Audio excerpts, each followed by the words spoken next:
네, 오늘은 한국교회가 지키는 추수감사 주일입니다. 올 한 해 인도해 주신 하나님께 감사하고 또 인도해 주실 하나님 앞에 미리 감사할 수 있는 모든 성도들이 될 수 있기를 바랍니다. 어젯밤 부산 광안리에서 부산 불꽃 축제가 있었습니다. 20주년을 맞은 이 축제를 보기 위해 무려 117만 명이 모였다고 합니다. 부산의 인구가 324만 명입니다. 그렇게 생각해보면 부산 사람 3명 중에 1명꼴은 광안리로 나갔다는 겁니다. 참 대단하죠. 지난 9월에 서울 여의도에서도 세계 불꽃 축제가 있었습니다. 수도이고 더 많은 사람들이 볼 수 있음에도 100만 명 정도가 그것을 보았다고 합니다. 그렇게 비교해보면 어제의 불꽃 축제가 더 특별하고 놀랍기까지 합니다. 이런 대규모의 불꽃 축제가 벌어지면 근처에 뷰가 좋은 카페나 또 호텔의 가격이 수직 상승합니다. 많게는 10배, 20배로 오르기도 합니다. 그 높은 가격임에도 불구하고 자리 구하기가 쉽지 않다고 합니다. 얼마나 아름답고 얼마나 화려하면 많은 사람들이 몰려들고 또 많은 비용을 지불하고서라도 보고 싶은 걸까요? 저도 보고 싶은 마음이 있습니다. 그러나 아내가 매년 반대합니다. 그래서 아내가 반대하는 일을 할 수가 없어서 TV로 또 핸드폰으로 간접적으로 구경을 합니다. 걱정은 있습니다. 그 많은 인파 속으로 내가 들어가는 것, 그리고 많은 시간을 할애해야 되는 것, 그리고 노력하고 수고하고 또 비싼 비용을 지불하는 것, 부담스러워서 가고 싶다고 말은 하지만 가자고 하지 않아서 한편 다행이다 싶기도 합니다. 보고 싶지만 언제나 마음만 가지고 있고 결단만 하면 볼 수 있다 이런 생각을 가지며 삽니다. 하늘에서 펼쳐지는 아름다운 쇼가 어디 불꽃 축제뿐이겠습니까? 날마다 단 하루도 같을 것이 없는, 같지 않는 일몰과 노을, 그리고 비행기를 타고 날아가다 내려다볼 때 구름 바다, 그리고 핀란드에서 볼 수 있다는 밤 하늘의 오로라도 장관이죠. 그러나 뭐니 해도 하늘에서 펼쳐지는 최상의 천상의 쇼는 바로 천상의 예배입니다. 요한계시록 4장에서 요한은 하늘 문이 열리는 것을 보았습니다. 3층 천에서 하늘 보좌가 펼쳐지고 성부 하나님이 계시고 24장로들이 그리고 내 얼굴을 가진 생물들이 하나님 앞에 예배 드리는 것을 보았습니다. 찬양하고 경배하고 영광을 돌리는 장면을 보았습니다. 너무도 압도적입니다. 그리고 하나님을 경외하는 마음에 충만해지게 되었을 겁니다. 그런데 지난주에 살펴보았던 요한계시록 4장에는 성부 하나님만 언급될 뿐 우리 성자 예수님은 어디 계시지? 그런 생각이 들 겁니다. 바로 오늘 5장에 예수 그리스도가 등장합니다. 지난주에 이어서 요한계시록의 절정이라고 할 수 있는, 코어라고 할 수 있는 천상의 예배가 계속 이어집니다. 오늘 1절에 보니 하나님이, 성부 하나님이 보이고 그 오른손에 두루마리가 들려 있습니다. 안팎으로 빽빽하게 글이 써여져 있는데 7인으로 봉해져 있습니다. 누구도 봉인을 풀고 두루마리를 펼칠 수 없는 상황의 모습입니다. 여러분 얼마 전에 선거를 치렀죠. 선거 때 선거가 끝나고 투표 용지함을 닫고 그 위에 봉인하지 않습니까? 대통령실에서도 일정 기간 대통령실과 관련된 문서와 자료들을 보관하여 국가기념물로 분류하여 보관함으로 몇 년 동안 궁금해도 보지 못하도록 합니다. 아무나 그것을 임의로 열어보거나 개입하지 못하도록 하기 위함이죠. 예수님께서 돌아가셨을 때도 예수님을 안치한 무덤에 봉인을 했습니다. 그리고 병사들을 지키게 했죠. 예수님과 관련돼서 수많은 이들이 부활하게 될 것이다. 그런 말이 있었기에 예수님 시신을 훔쳐가고 부활했다고 뻥칠 것을 대비하여 봉인하고 병사들이 지키게 했습니다. 그럼에도 불구하고 빈무덤이라는 것은 우리 예수님께서 진짜 부활하셨다는 것에 증거가 되는 거죠. 봉인은 누가 풀 수 있습니까? 누가 뚫을 수 있습니까? 전권을 가진 존재가 그것을 해제시킬 수 있습니다. 2절과 3절 보니 천사의 큰 음성이 들려옵니다. 요한의 귀를 울립니다. 누가 그 두루마리를 펴며 그 인떼기에 합당하냐? 이렇게 천사가 외쳐요. 하늘 위에나 땅 위에나 땅 아래에 능히 그 두루마리를 펴거나 보거나 할 자가 없다고 되어 있습니다. 천사가 소리치나 어떤 누구도 그 봉인을 펴서 뚫고 그것을 읽을 이가 없다는 겁니다. 누가 인을 뗄 것인가 하는 것은 누가 권세자인가, 누가 역사의 주인공인가 하는 말과 같은 말이죠. 2000년 전 사도 요한의 상황으로 한번 돌아가 봅시다. 소아시아 교회를 포함한 많은 교회들이 풍전등화와 같은 처지에 있습니다. 바람 앞에 촛불이죠. 이단들, 황제 숭배, 세상의 유혹, 핍박이 난무하는 겹겹의 고난의 상황입니다. 그때 요한이 하늘을 봅니다. 천상의 예배를 봅니다. 하나님의 보좌를 봅니다. 그리고 압도당하죠. 역시 그래. 온 우주의 주관자는 하나님이시고 모든 권세와 권위가 그분으로부터 흘러나온다는 것을 눈으로 보았으니 귀로 들었으니 얼마나 큰 위로와 소망을 가졌겠습니까? 요한이 이러한 것을 모르지 않았을 겁니다.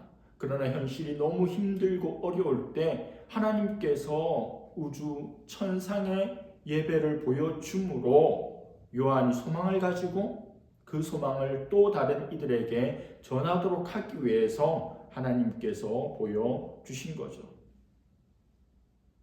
성부 하나님의 오른손에 들린 그 두루마리, 빽빽하게 적힌 그 글들을 볼 때 저기에 모든 비밀이 담겨 있구나.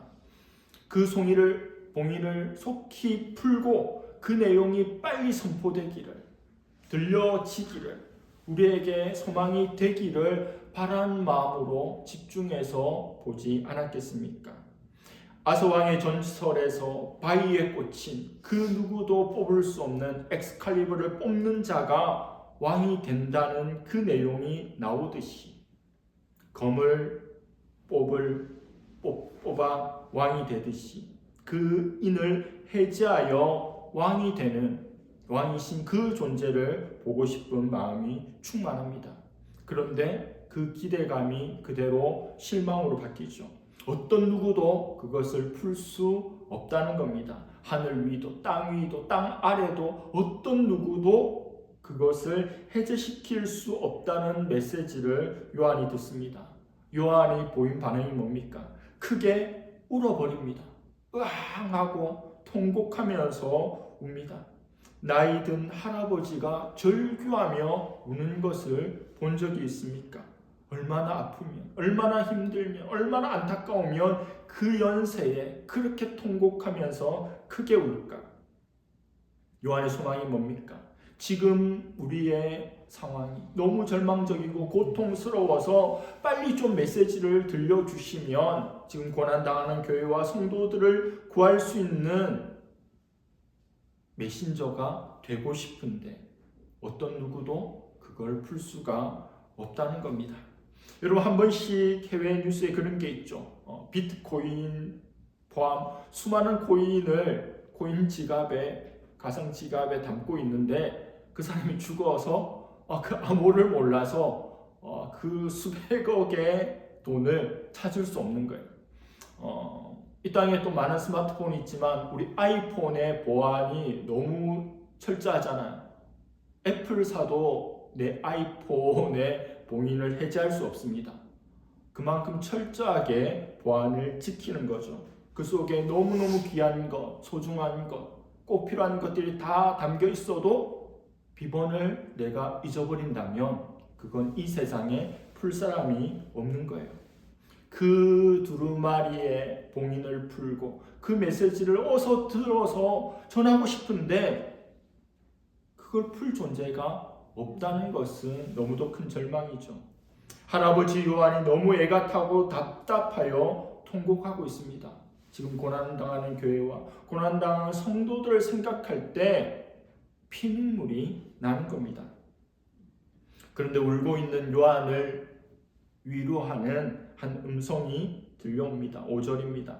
장로 중에 한 사람이 내게 말하되 울지 말라. 유대지파의 사자 다윗의 뿌리가 이겼으니 그 두루마리와 그 7인을 떼시리라 하더라. 두루마리를 보며 희망을 가졌는데 어떤 누구도 그 인을 풀 수 없기에 절망하고 있는 요한에게 장로가 건네는 말입니다. 우스갯소리지만 여기에 나오는 장로를 보면 장로가 어떤 존재인지를 생각합니다. 장로는 위로하는 존재입니다. 장로는 목사님의 절대 권력, 권세를 견제하는 삼권분립적인 직분자가 아니라 기본적으로 목양자로서 성도를 돌보고 위로하는 존재가 장로입니다. 하나님께서 메시지를 줄 수도 있고 천사가 와서 알려줄 수도 있는데 울고 있는 요한을 위로하는 존재가 장로인 것이 눈에 띄었습니다. 장로가 전하는 말이 뭡니까? 그게 복음입니다. 굿뉴스입니다. 그 인을 풀 수 있는 존재가 아무도 없어서 절망하고 있는데, 통곡하고 있는데, 피눈물을 흘리고 있는데 풀 수 있는 이가 누구라고 말해주니 그게 바로 굿뉴스죠. 유대 지파의 사자 다윗의 뿌리가 이겼다.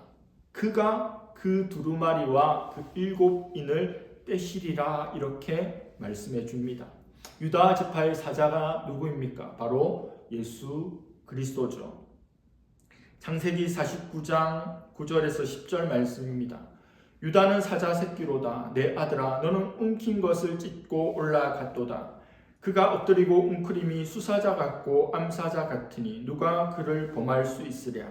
규가 유다를 떠나지 아니하며 통치자의 지팡이가 그 발 사이에서 떠나지 아니하기를 실로가 오시기까지 이르리니 그에게 모든 백성이 복종하리로다. 창세기 49장 수천 년 전에 기록된 있었던 일들. 야곱이 임종할 때가 가깝자 그의 아들들에게 유언이자 또 예언을 해줍니다. 유다 지파, 유다에게 너의 후손으로 그리스도가 오실 것이라고 예언해 줍니다. 수천 년 전에 이 예언의 말씀을 한 거죠. 유다 지파를 사자로 표현한 이유가 뭡니까? 사자가 동물의 왕이기 때문에 그렇습니다. C.S. 루이스가 쓴 나니아 연대기 보면 사자가 나오죠. 왕, 예수님을 말해주는 겁니다. 그 예언대로, 그 수천 년 전의 예언대로 2000년 전 예수님은 유다 지파의 다윗의 후손으로 이 땅 가운데 오셨습니다. 사도 요한의 그가 발을 딛고 있는 지금의 현실을 한번 더듬어 보겠습니다. 현실을 아무리 보고 눈 씻고 또 보아도 믿음의 사람이라 할지라도 승자는 로마인 것 같아요. 언제나 로마가 이기는 것 같습니다. 한국이 웬만해서는 요즘에 일본을 다 이기는데 스포츠에서 축구, 야구는 일본에 계속 밀리는 것 같아요. 어제 저녁에도 일본과 야구를 했는데 이기고 있다가 역전돼서 큰 점수차로 졌습니다.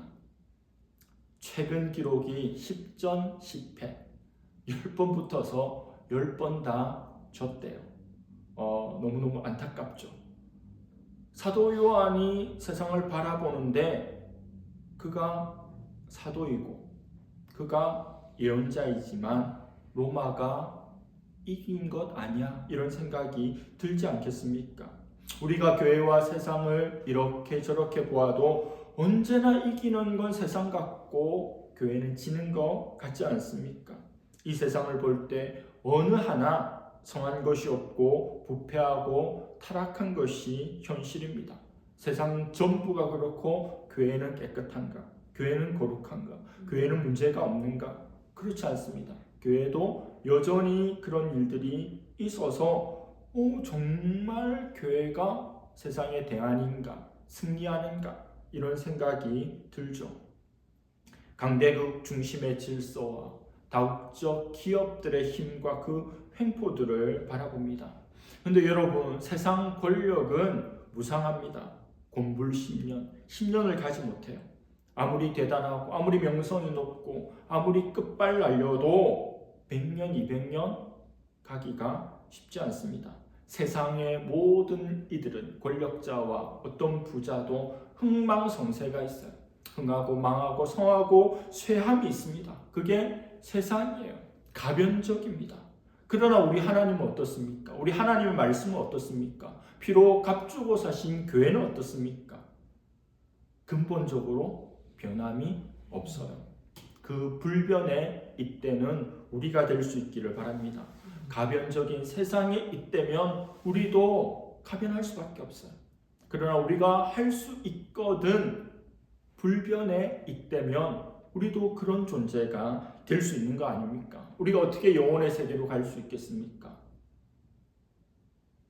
영원하시고 불변하신 그분께 기대어 그분의 은혜로 가는 것 아니겠습니까? 그 불변의 이때는 우리 영혼이 될 수 있기를 바랍니다. 6절 말씀에 내가 또 보니 보좌와 내 생물과 장로들 사이에 한 어린 양이 서 있는데 일찍이 죽임을 당한 것 같더라. 그에게 7뿔과 7눈이 있으니 이 눈들은 온 땅에 보내심을 받은 하나님의 7 영이더라. 요한이 울음을 그칩니다. 위로를 받았으니 이제 울음 끝이죠.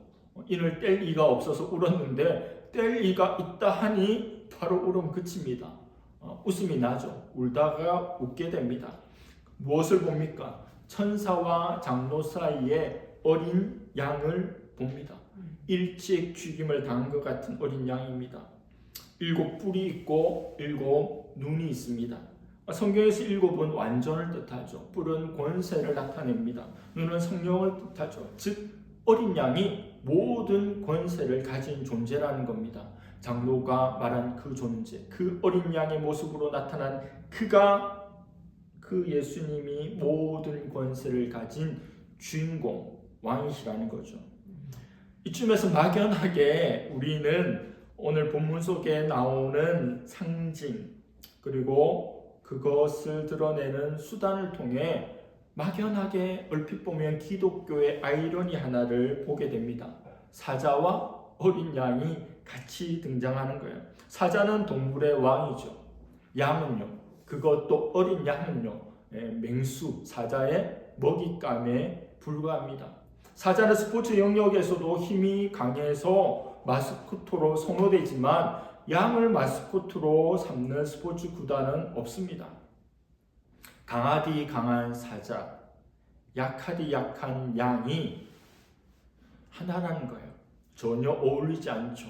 강한 사자가 바로 어린 양이라고 하는 겁니다. 오늘 본문 속에 나오죠. 사자라고 이야기했다가 보는데 양인 거예요. 여러분, 그럼에도 불구하고 우리에게 기억되는 양은 어떤 존재입니까? 먼저는 유월절 어린 양입니다.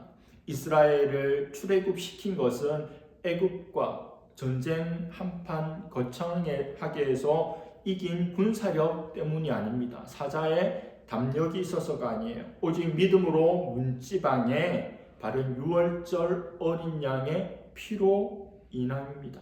사자는 승리의 동물이지만 양은 죽임의 동물이죠. 왜 그렇다면 죽임당한 어린 양이 구원입니까? 자기 목숨도 부지 못하고 죽임당했는데 그 어린 양이 어떻게 구원이겠습니까? 예수님을 십자가에 달고 네가 구원자라고 너 자신이나 구원해라고 하는 조롱과 똑같은 맥락이죠. 자기가 죽임당했는데 자기도 구원을 못하는데 무슨 누구를 구원한다고요? 죽임당한 어린 양이 왜 구원입니까? 오늘 설교 제목에 있죠. 죽음으로 죽음을 이겼기 때문입니다. 자기가 죽음으로 어떤 누구도 극복할 수 없는 죽음의 문제를 극복하고 이겼기 때문이죠. 사망 권세를 깨고 부활하셨기 때문입니다. 십자가의 죽음을 통해 승리하셨기 때문입니다. 패션 오브 크라이스트를 보면 너무 많은 사람들이 보았죠. 예수님의 고난 당하는 장면을 그토록 자세하게 또 잔인하게 묘사한 영화가 없습니다. 예수 그리스도가 십자가에 달리고 돌아가실 때 사탄으로 보이는 한 존재가 싱긋 웃어요. 그런 장면이 있습니다. 이겼다는 거예요. 내 시대가 끝날 줄 알았는데 이제 저 예수를 죽였으니 나는 이겼다. 그게 그 사탄의 마귀의 한계죠. 전지하지 않잖아요. 모든 걸 알지 않잖아요. 하나님의 아들 예수를 죽이면 된다고 생각했는데 죽어서 지가 죽게 된 거예요. 어린 양이 죽음으로 죽음을 이겼습니다. 예수 그리스도는 유다 지파 사자죠. 왕이죠.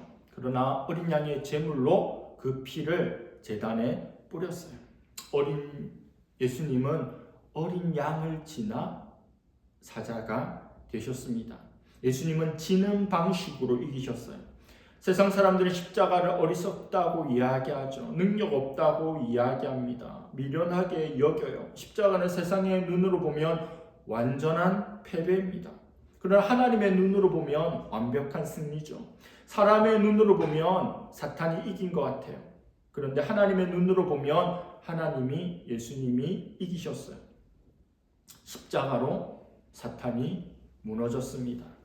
십자가를 지지 않고 세상 왕이 되어서 사탄의 왕국을 무너뜨린 것이 아니라 십자가를 지고 비참하게 무기력하게 죽음으로 세상 나라를 무너뜨렸습니다. 역설이죠. 여기서는 우리는 교회가 어떻게 세상 가운데 살며 싸우고 이겨야 하는지 그 방법에 대한 힌트를 얻습니다. 교회는 사자처럼 포효하며 눈에서 광선을 내보내며 세상을 위협하고 우리가 이렇게 잘났어. 우리 성도들이 이렇게 부자야. 대단해. 능력자야. 우리 교회 시장 나와. 우리 교회의 장로님 대통령이야. 유명인사 누구야. 대그룹, 대기업 회장 우리 교회에 다녀. 그리스도인 가운데 연예인들이 많아. 이렇게 세상 앞에 힘자랑하면서 위협하는 것이 아닙니다. 그렇게 세상을 위협했는데도 그럼에도 불구하고 우리를 인정 안 해주고 우리를 무서워하지 않으면 사자처럼 세상을 물고 뜯고 맛보고 즐기는 방식으로 대해서는 안 된다는 거예요. 세상과 피 터지게 싸워서 이겨서는 안 된다는 겁니다. 소위 말해서 고지를 점령하여서 세상을 굴복시켜서 예수님 믿게 하는 것이 하나님 나라고 기독교 왕국이다. 그게 예수님의 방식이 아니라는 거예요. 교회는요, 어린 양의 방식으로 나아가야 합니다. 어린 양의 피로 나아가야 합니다. 십자가로 이겨야 합니다. 십자가는 죽음이기에 우리가 죽음으로써 결국 이기는 길로 나아가야 합니다. 우리는 힘으로 세상을 제압하는 존재가 아니라 희생의 방식으로 헌신과 내어줌의 방식으로 그들 마음을 사고 그들 영혼을 주님께로 돌이키는 존재들인 겁니다. 7절에 어린 양 예수님이 창조주 하나님의 오른손에서 드디어 두루마리 책을 넘겨받습니다. 월드컵이나 미스 코리아 대회나 이런 거 보면 이번에 1등 하면 그 전 우승국이 또 우승했던 이가 왕관도 씌워주고 봉도 이렇게 전달하잖아요. 성부 하나님 오른손에 있는 두루마리가 마침내 예수님께로 넘겨집니다. 그 순간이 바로 전권 위임의 순간이고 인류 역사가 주전과 주후로 갈라지는 순간이죠. 바로 그 순간입니다. 그때 내 생물과 또 24장로들의 찬양이 시작됩니다. 요한계시록에는 5번의 찬양이 나와요. 하늘에 울려 퍼집니다. 천상에서 울려 퍼져요. 하늘 위에서 찬양이 울려 퍼지면 얼마나 듣기 좋겠습니까? 예전에 사랑의 교회 오정희 목사님이 늘상 그런 말씀하셨어요. 찬양을 늘 좋아하고 찬양을 성도들과 함께 부르기를 좋아하는데 사랑의 교회는 지하에 있잖아요. 그리고 뭐 보통의 교회들이 성가대가 뭐 조금 높아도 그냥 그런 정도인데 본인 늘 꿈꾸는 거 2층, 3층에서 찬양대가 성가대가 찬양하는 게 밑으로 쫙 이런 걸 꿈꿨는데 서초동 교회로 가면서 그 꿈이 이루어졌죠. 찬양대가 저 위에서 찬양하며 정말 천상의 찬양, 지상 버전이 아니겠습니까? 5번의 찬양, 하늘 위에서 들려오는 그 찬양, 2번은 성부 하나님께, 2번은 성자 예수님께, 그리고 1번은 모든 피조물들이 성부와 성자 예수님께 함께 찬양을 올려드립니다. 9절과 10절입니다. 그들이 새 노래를 불러 이르되 두루마리를 가지시고 그 인봉을 떼기에 합당하시도다. 일찍이 죽임을 당하사 각 족속과 방언과 백성과 나라 가운데에서 사람들을 피로 사서 하나님께 드리시고 그들로 우리 하나님 앞에서 나라와 제사장들을 삼으셨으니 그들이 땅에서 왕 노릇하리로다 하더라. 새 노래를 부른다 이렇게 되어 있어요. 이 새 노래는 오늘날 말하는 신곡이 아닙니다. 늘 익숙하게 부르다가 누가 새로 작곡한 새 노래가 아니에요. 새로운 감격으로 다시 부르는 노래가 새 노래입니다.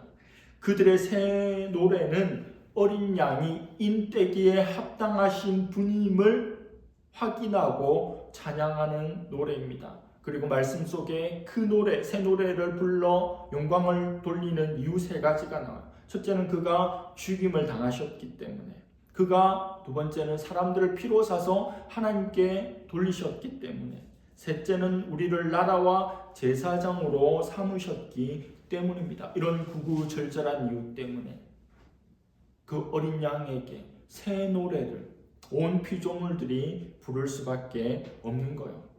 여기서 우리가 생각해 볼 것이 하나 있는데, 우리를 나라와 제사장으로 삼아서 땅에서 왕노릇하리로다 이렇게 되어 있습니다. 여러분 왕이십니까? 왕노릇하고 있습니까? 언제 왕노릇 할 수 있겠습니까? 이 시제는 기본적으로 미래형입니다. 미래에 있을 일들이니까. 제사장과 나라로 삼으셨기에 왕노릇할 거다. 예수 그리스도와 함께 왕의 권세를 행사할 것이다. 그러나 단편적으로 그냥 미래의 어느 순간에 세상 끝날에 있을 거라고만 생각할 수 없어요. 왜냐하면 예수님의 초림과 재림 사이를 종말이라고 그러죠. 그게 가까워지면 가까워질수록 말세지말이라고 이야기하죠. 우리가 지금 살아가는 때가 종말의 때입니다. 마지막 때예요. 그러니까 먼 훗날 어떤 시점에 궁극적으로 왕노릇하게 되겠지만 이 땅에서 현재 진행형으로 우리는 나라와 제사장으로 삼으신 주님과 함께 왕노릇하며 사는 겁니다. 세상이 강한데요. 우리 회사에 그 임원들이 강한데요. 세상의 권력자들이 강하고 세상의 경제인들이 강하고 우리는 약한데요. 나중에 구원받으면 주님 임하시면 그때 왕이죠. 아니요. 지금이 왕입니다. 예수 그리스도가 없는 그 대단한 이들이 왕이 아니라, 로마가 왕이 아니라, 부가 왕이 아니라 우리가 지금 나라와 제사장으로 삼으신 주님을 모신 우리가 왕으로 호령하며 이 땅을 살아갑니다.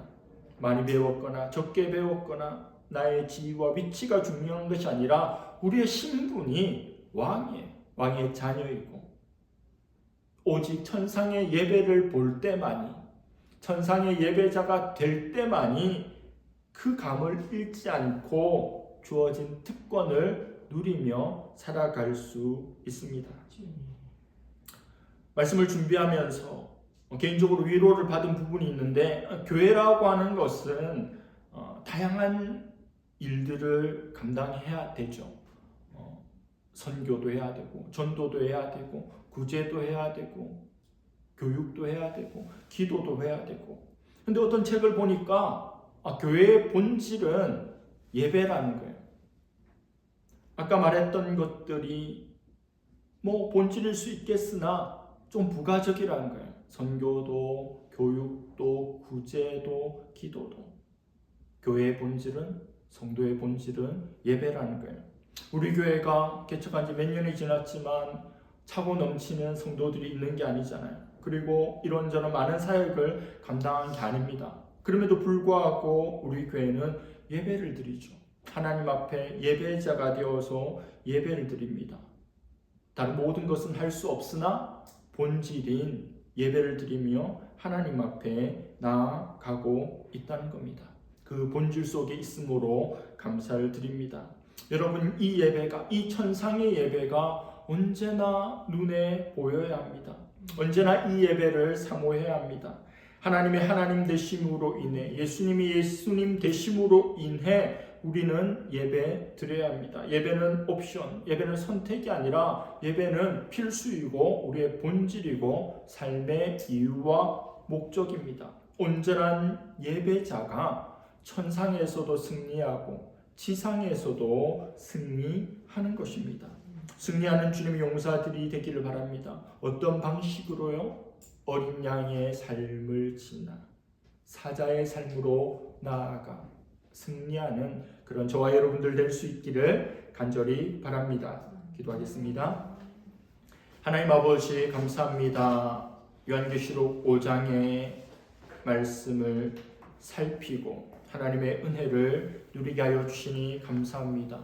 하나님, 안과 밖에 가득 적혀 있는 두루마리의 말씀을 죽임당하신 어린 양, 유다 지파 사자이신 예수님께서 그 인을 떼시고 그 말씀을 이루어 가심을 보게 됩니다. 우리를 구원하시고 우리를 하나님께 드리시고 우리를 나라와 제사장으로 삼으셔서 주님의 왕권을 우리에게 주시며 주와 함께 왕노릇하는 삶으로 우리를 불러주시니 감사합니다. 이 세상이 강해 보이고 높아 보이고 대단해 보이고 우리가 초라해 보이는 이 땅의 삶이랄지라도 천상의 예배를 바라보며 지상의 삶을 왕의 아들로 왕자로 왕으로 살아갈 수 있는 우리가 되기를 원합니다.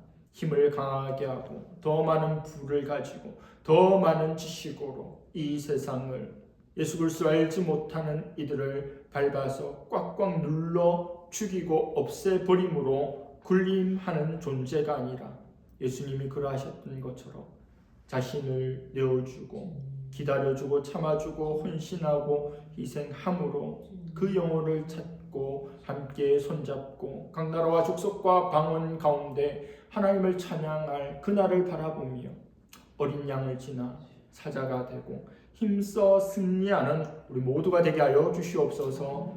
감사드리며 예수님의 이름으로 기도드립니다. 아멘.